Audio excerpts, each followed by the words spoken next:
Welcome back to DPL. Joining me now is former Dallas Cowboy great and three-time Super Bowl champ. Mr. Kevin Smith is with us in the house. What's going on, Drew? How you doing? Looking good, man. How you feeling? Feeling pretty good, Drew. Yeah? Right on. I need to, I'm about 30 pounds over my playing weight, but other than that, I'm feeling pretty good. Yeah, as long as your health is there, carry that weight, all is good.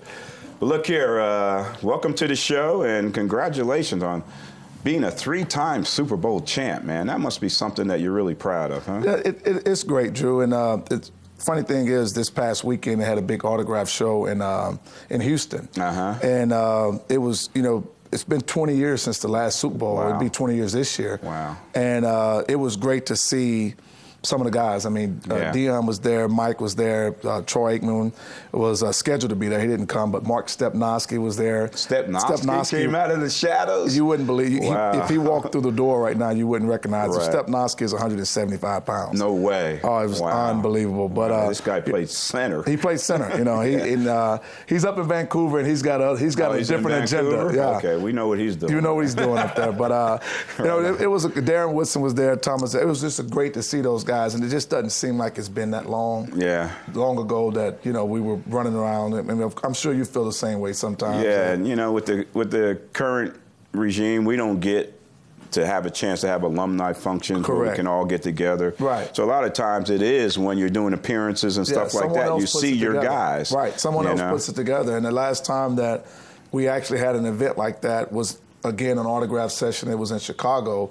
And, the guys, some of us still live in the same city. We see each other in passing, but you don't get to share that good time that you had in the locker room. But, we had so much, the Herschel Walker trade was truly the reason why we were able to do some of those things in the 90s to stockpile the talent, to draft picks. And, Jimmy Johnson and Jerry, whoever pulled that trade off, they really made it was a trade of the decade. Trade of probably all NFL history. Oh, yeah, NFL history, the biggest trade ever for the Dallas Cowboys, no doubt. But because the way it turned out for the Cowboys, it's probably the biggest in NFL history. Remember the name Isaac Holt. Isaac Holt. Well, Isaac was able to, I watched a replay of Jimmy Johnson's deal on NFL Network where they talked about how did the trade go down, and he said he was going to cut all those players that came from Minnesota because if he cut all the players, they were going to pick up the draft picks. But Isaac Holt was able to hang around, and he got one of the Super Bowls out of that deal. And Isaac Holt was a big part of what we did in '92. Yeah, he turned out to be a great player, great special team player. Absolutely. Yeah. Now, before you got to A&M, you played high school ball in West Orange,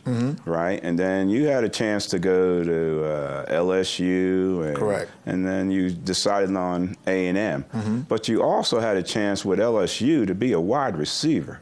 Now, how can anybody in their right mind give up wide receiver for a defensive back? Well, that's where you went to A&M to play DB. You had 9 touchdowns your senior year. Right. Now, I know on the other side, on defense, you had 12 interceptions.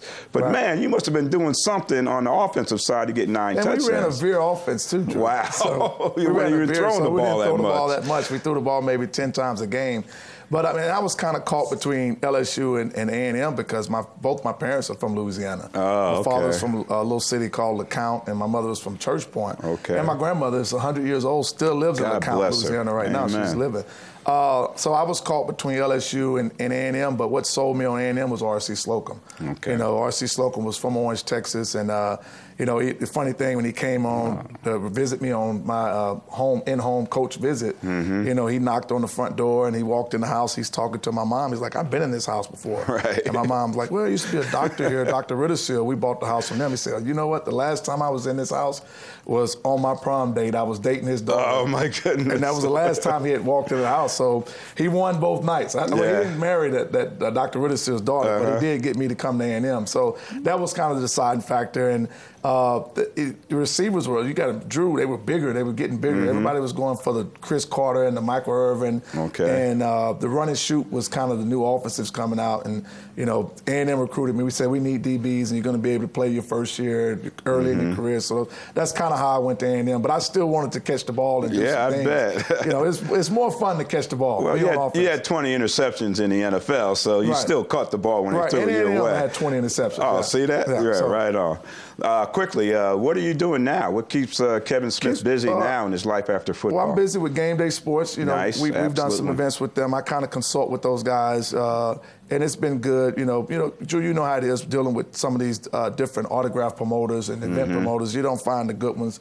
And so when I met this group, I really felt good about consulting with them and trying to give them, make it easier for the players. So we go out, we've done some good stuff. Yeah, you got Drew involved in that because of your participation. Right. So I work with them closely. The event we just did in Houston they were a big part of that. I'm also working with UA Agents, which is Castline. You may remember him. Yes, absolutely. So I don't help recruit his players, but what I do is I help him evaluate his players, and then we do some training with him. I do more of the skills training. So I've been doing that for about 5 years, and we got about 20 guys in the league, which is good. And then I'm kind of in the restaurant business that's turned into more of a club lounge. And as I told you earlier, we just pay the bills. We pay the landlord. We don't make a whole bunch of money on it, but it's fun. It keeps me busy.